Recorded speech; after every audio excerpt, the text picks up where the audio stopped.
Olá, audiência Infra. Hoje a gente está aqui para apresentar para vocês o resultado da pesquisa Infra FM 2020.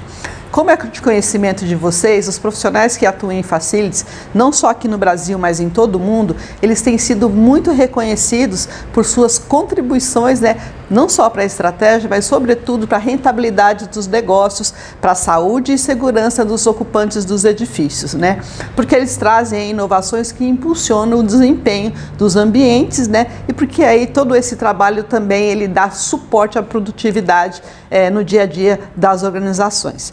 Então, nos bastidores das edificações, dos espaços de trabalho, sempre existe um profissional que atua na área de facilities e que trabalha aí para a perfeita operação dos diversos serviços, dos próprios equipamentos prediais, para que esse prédio funcione do jeito certo.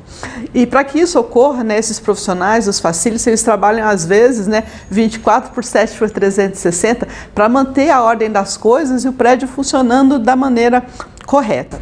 E essa pesquisa, ela traz para a gente aí um panorama bastante interessante. E só que antes de falar da pesquisa, eu queria falar para a nossa audiência, que é a confiança que torna qualquer jornada muito mais fácil. E por que eu estou falando isso, Porque é uma forma de eu agradecer aí a todos os participantes, os 408 profissionais que participaram dessa iniciativa, respondendo às pesquisas, e que dessa forma eles continuam aí lado a lado, junto com o nosso propósito, que é o de conectar os Facility Managers em todos os lugares, o tempo inteiro, levando conteúdo de qualidade para o nosso mercado. Então, singelamente, eu agradeço aqui, dou meu muito obrigado e atenção e disponibilidade de cada um de vocês por terem respondido este questionário, e a forma que eu achei de agradecê-los é essa imagem com a foto de quase todos os respondentes que tinham suas fotos no LinkedIn. Qual foi a metodologia que nós aplicamos? Primeiro, como? Ela foi quantitativa, com um questionário estruturado de autopreenchimento online. Essa pesquisa ela durou 18 dias, ela aconteceu entre dia 26 de maio e 12 de junho. Ela teve abrangência nacional e tivemos aí 408 respondentes, sendo que 8 desses questionários eles foram invalidados porque eles estavam fora do nosso padrão qualitativo. E nós dividimos, na verdade, essa apresentação em 4 partes para você. A gente vai falar do perfil das empresas, depois o perfil dos respondentes, falar um pouco dos serviços terceirizados e também de modernização dos espaços de trabalho e de home office, como é que tudo isso está acontecendo, para que você tenha uma ideia do retrato da atividade aqui no Brasil.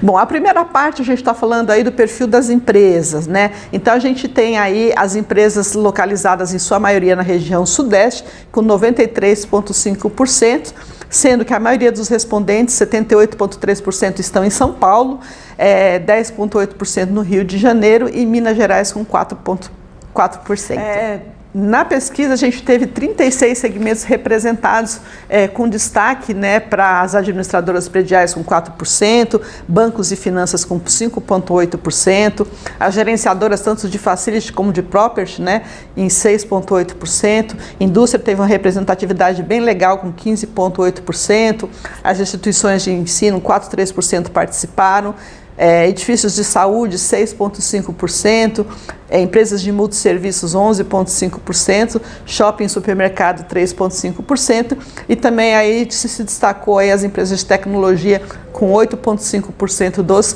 respondentes, E é interessante que desses respondentes, dessas empresas, a quantidade de funcionários, elas teve um equilíbrio, tanto de pequenas como médias empresas. Então, o que a gente tem aqui, que as pequenas empresas representaram 23,8% do total, as médias empresas 26,5%, grandes empresas 25,2%. Quando eu falo grandes empresas, as que têm entre 1.000 e 5.000 funcionários, e acima de 5.000 funcionários a gente teve uma participação de 24,5%. Então, uma participação bastante representativa e que equilibra aí a média das empresas do setor. Quanto ao orçamento de FM em milhões de reais, também é bastante importante, Até 15 milhões de reais, a gente tem entre 15% a 25% aí, dos participantes, Depois você tem aí o pessoal que que tem um orçamento na faixa de 25 a 50 mil, representando aí 18,8%, e acima de 70 mil, 28%. Então, é um número bastante representativo. E é legal, né, que todo esse orçamento, isso representa, só para a gente ter uma ideia de números, né, em metros quadrados, 310 milhões, 409.715 metros quadrados gerenciados aí por esses 400 profissionais que responderam à pesquisa. Agora um outro ponto interessante, acho que é a segunda parte da pesquisa, que é o perfil dos profissionais, né? Então a gente tem aí profissional com uma idade média de 44 anos, né? Mas mostrando que muitos ainda são da geração X, de 40 a 59 anos, e ainda temos alguns aí, né, de 60 a 77, que é da geração Baby Boomers, que representam um total de 61,8% dos gestores que estão frente a gestão de facilities. Mas, ao mesmo tempo, o que a gente observa é uma entrada, né, da geração Y, que é o pessoal entre a faixa de 24 a 39 anos, com uma participação de 37,8%. Então, a média geral dos respondentes é 44 anos, sendo que a média da idade dos homens é 49 e das mulheres é 39. Ou seja, as mulheres têm, em média, aí 10 anos menos que a idade dos homens. Outro ponto importante também foi no questão a formação. Então, a gente viu aí nas respostas que tem mais de 30 especializações diferentes, mostrando aí que a atividade realmente tem uma disciplinaridade de formação muito, muito grande, né? Mas o que é legal é que, em síntese, né, 39% são administradores de empresa, 33% são engenheiros, né, e como eu falei, os 28% restantes têm uma multidisciplinaridade aí de formação. Uma outra coisa que é legal, que também apareceu na pesquisa, é que os profissionais eles estão aí se capacitando cada vez mais, e 33,75%, que representa 135 profissionais, eles têm curso ou de pós-graduação, em alguma especialização, e também alguns MBAs. Uma outra coisa que também é relevante, né? Como é que está hoje a atividade de FM dentro das organizações, e por isso nós perguntamos para que área que esses profissionais respondem, né? Então, 15,5% respondem para a presidência, para as diretorias administrativa, finanças e RH, tem aí, né, na sequência 38,8%, 14,5% e 12,8%, e para a gerência geral 18,5%. Então, o que a gente conclui? Que 81,6% dos Facilities Managers hoje se reportam para o alto escalão das organizações, o que é muito legal, porque Facilities tem que estar dentro do contexto estratégico das organizações dos dias de hoje. Com a questão sobre o nível hierárquico dos respondentes, a gente também aí tem uma média, né? Então a gente tem desde analistas, coordenadores, gerentes, né? Gerentes de contratos administrativos, gerentes de infraestruturas e operações, e diretores e superintendentes. E 64,3% desses profissionais em questão de nível hierárquico, né, respondem diretamente para a diretoria. Então também isso é um ponto bastante importante aí, mostrando o que a gente já falou no slide anterior sobre a importância desses profissionais dentro das organizações. Uma coisa interessante, que eu sei que vocês estão bastante curiosos, né? A média salarial. Então, o que a gente percebeu é que 46,5% dos profissionais, eles atuam em nível gerencial, né, e tem salário entre 10 e 15 mil reais. Já os heads são com salários entre 20 e 25, e o pessoal já que está de nível de diretoria, superintendente, com salários acima de 30 mil reais. Portanto, isso é uma remuneração básica, a gente não está falando de bônus, de nada, né? Mas para a gente ter uma ideia aí de como anda, né, a faixa salarial dos profissionais do setor. Também queria mostrar que como esses profissionais eles são importantes aí no processo de compras, e por isso a gente perguntou qual é a participação deles nesse processo. Então você tem aí 54% decide, 45,5% especifica, 38,8% indica e 36,5% influencia. Ou seja, a participação dos profissionais de FM nas compras ela é bastante alta, ou seja, ela é superior a 97%. Uma outra pergunta que nós fizemos também é qual é a participação desse profissional de facility na área de TI. E eles disseram, né, nenhuma participação, 47,7%, e a participação vem crescendo, 42,2%. E por que a gente colocou essa pergunta, né? Segundo uma pesquisa da Top 20 da Aramac, de tendências para FM de 2020, a pesquisa delas indicou também que os departamentos de tecnologia da informação e facilities, eles têm a tendência de se tornarem um só, pois o gerenciamento de facilities hoje, ele será menos físico e muito mais digital. Então preste atenção nisso, né? Você que ainda não tem muito conhecimento da área de TI, a importância de você estar migrando aí ou ampliando seus conhecimentos para essa área.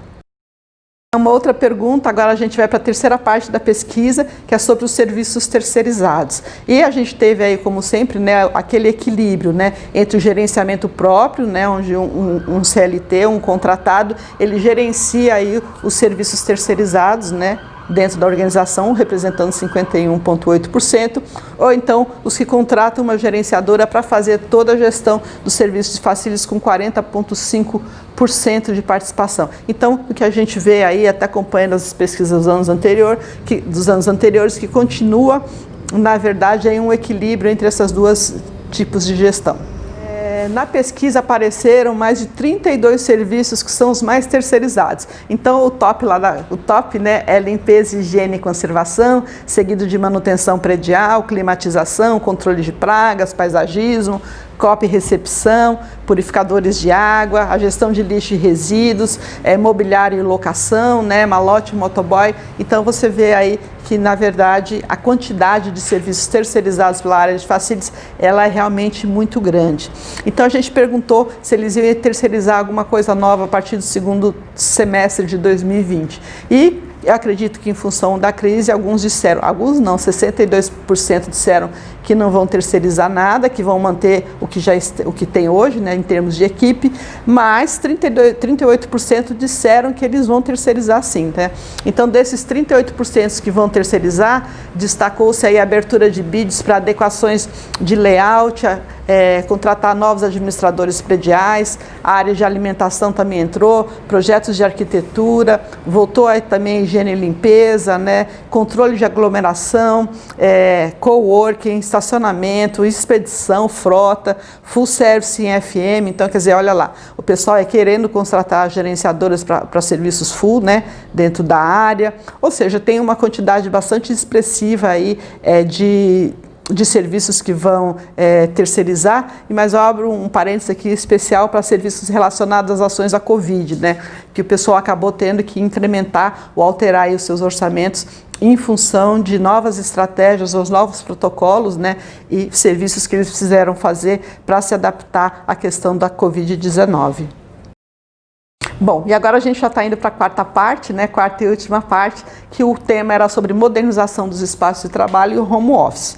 Então, com relação à modernização dos espaços de trabalho, a pergunta foi se o pessoal queria realizar algum tipo de modernização nos próximos meses. Então, 53,5% disse que não, mas 46,5% disse que sim. Ou seja, a gente tem aí quase, né, 200 empresas, né, querendo que vão fazer alguma modernização nos próximos meses, né?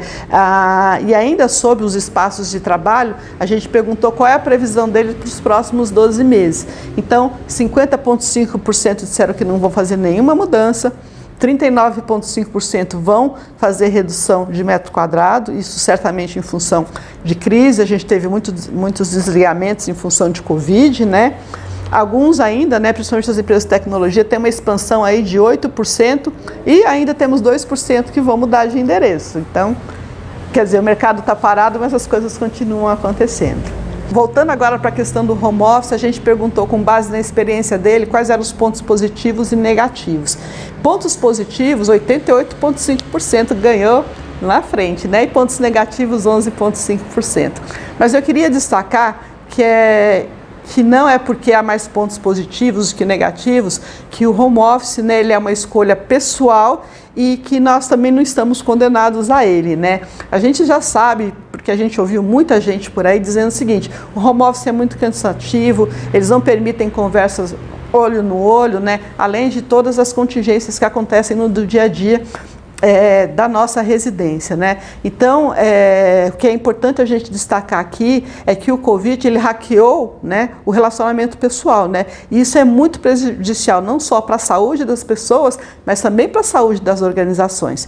Então, a gente acredita, por tudo que a gente ouviu aí, inclusive em vários InfraFM Talks que nós fizemos ao longo aí desses últimos 3 meses, que a vacina saindo, a vida volta a rodar, né? Por isso é importante aí você planejar os workplaces daqui por diante, né? Porque isso vai ser muito importante. E eu queria acrescentar ainda também aqui no meu humilde ponto de vista, né? Que contemplar o home office, né? 1 ou 2 vezes por semana, eu acredito que é uma atitude até bastante sábia. Mas a gente precisa ter muito cuidado, as organizações, em fazer do home office o puxadinho office, né? Porque o que acontece com isso? Isso certamente ele pode beneficiar aí em economias de redução de espaço e tal, mas a organização, enquanto governança, ela pode ter problemas futuros com a falta de integração dos seus colaboradores, né, no dia a dia, nos desenvolvimentos dos negócios, e até aí cair na questão de inovação, porque as pessoas juntas, integradas, elas podem trazer muito mais inovação para as organizações. Uma outra coisa que a gente perguntou, né, principalmente lembrando, né, que como a transformação digital está mudando muito, se a empresa dele estava preparada quanto a tecnologias diante da necessidade de enviar os colaboradores para home office, né? Então 74,5% disseram que sim e 25% disseram que não, 25,5%. Mas mesmo esse não de 25,5%, ele precisa estar bastante atento, né? Porque transformação digital hoje, ela quer quase que dizer continuidade de negócios, então a gente precisa aí estar bastante atenta com relação a isso, cada vez mais para essas empresas se tornarem digitais na sua operação, né, na sua governança como um todo. Uma outra pergunta que nós fizemos é com relação se tinham profissionais antes da Covid trabalhando no home office, e 79,5% disseram que tinha menos que 10% dos funcionários, né? E que entre 10% e 20%, somente 9,3%. Então, acho que esse também é um indicador bastante importante, até para você aí planejar o seu novo modelo, né? Entre trabalhar no escritório e trabalhar em casa, né? Sempre lembrando que a gente tem questões aí bastante importantes sobre legislação trabalhista, que são coisas que precisam estar aí bastante atentas quando for tomada essa decisão. E perguntamos também se a gente acreditava que o home office ele passaria a compor as responsabilidades da área de facilities. E a gente teve aí que 70,3% disseram que sim e 29,8% disseram que não, porque muitas organizações, né, de grande porte principalmente, têm pessoas exclusivas aí para cuidar só de workplace. E perguntamos também, né, quais foram as soluções que ajudaram a rápida mudança para home office. Lógico, ganhou aí de lavada as plataformas de reunião online, né, e também a locação de equipamentos como notebook, 71,5%. Então, de novo, né, durante a Covid, as plataformas de reunião online, elas nos ajudaram, né, a incluir mais uma ferramenta de grande valor para o dia a dia do trabalho. Então, essa foi a grande contribuição que a Covid trouxe para o mercado, que foi, na verdade, aí, as conversas e as reuniões online. E perguntamos ainda, né, por final, se o Facility Manager já acreditava que a partir da pandemia, né, a área ganharia um status diferente. E 80,5% disseram que sim e 19,5% disseram que não. O que a gente vê é que tem um consenso do mercado, através da visão de vários executivos, em entrevistas que nós realizamos no InfraFM Talks, né, agora durante a pandemia, abril, maio e junho, que a área de facilities ela é vital para contribuir com a estratégia das organizações empresariais, né, e para garantir principalmente a segurança e o bem-estar dos funcionários, estejam eles trabalhando anywhere, ou seja, em qualquer lugar. Bom, então o que a gente conclui de toda essa pesquisa, né? Quer dizer, primeiro que o nosso objetivo era conhecer como é que está funcionando os bastidores da organização, qual é o perfil dos profissionais quando o tema é facility. E a gente observou que, na verdade, é uma atividade realmente que ela é muito relevante, não só nas grandes organizações, mas elas têm crescido aí nas médias e pequenas empresas ainda, né? E que o crescimento aí ao longo dos últimos anos ele tem sido muito representativo e que na verdade, a atividade realmente ganhou uma relevância estratégica dentro das organizações a partir da pandemia do Covid-19, né? Eu acredito que os dados que nós apresentamos, eles mostram um mercado pulsante, atraente, cheio de oportunidades para funções aí que integram não só os contratantes, mas também os contratados no setor de serviços de facilities. Mas assim, antes de finalizar, acho que tem outro ponto que eu gostaria de destacar, é que ainda tem uma grande confusão no mercado sobre o que realmente é Facility Management, né? Então, e essa é uma atividade tão importante que em abril de 2018, a ISO publicou a norma 41001, né? Que, aliás, essa norma já se encontra traduzida em português desde abril de 2020 e que ela contribui aí como um divisor de águas para se entender, né? O que realmente é Facilities. É quase como uma cartilha, né? Então, essa norma ela vai orientar o mercado, né, a construir as suas áreas de uma maneira muito mais profissional e organizada. E, por fim, acho que a gente não deve esquecer que o sucesso da retomada também depende de profissionais de facilities e, para isso, tem que ter a qualificação, eles precisam ser criativos e precisam estar aí todos integrados, né? E, possivelmente, né, que seria ideal é que já estivessem todos, né, dentro já da norma, para que todos nós estivéssemos agindo de uma mesma maneira, né, e não só cada um fazendo de um jeito, né. Se já tivesse uma norma, todo mundo com essa norma implementada, certamente a gente teria uma diretriz e seria muito mais simples, né, passar por uma pandemia como essa. Mas que fica agora aí, né, que essa retomada, a grande preocupação dos profissionais de facilities em ter uma boa comunicação, né, em sinalizar as áreas adequadamente, controlar os fluxos, os riscos ambientais, o distanciamento social, a qualidade de ar nos ambientes climatizados, a própria desinfecção de superfícies, né, e outras inúmeras atividades aí que fazem parte do contexto de FM. Por fim, uma área de facilities, né, quando ela é bem estruturada, é um elemento vital para o sucesso dos negócios, né? Então, era isso que eu tinha para compartilhar com vocês e para quem ainda não conhece a norma, busca lá na abntcatálogo.com.br, que eu acho que vale a pena conhecer e quem sabe, espero que a gente não tenha uma próxima pandemia, né, mas que a área se organize dentro de uma mesma linha, né, para que todo mundo tenha aí até benchmark e possa todo mundo estar trabalhando de uma maneira muito mais tranquila e fácil no dia a dia das organizações. Muito obrigada, fique com Deus e agradeço a audiência de vocês por terem me ouvido por esse tempo na manhã.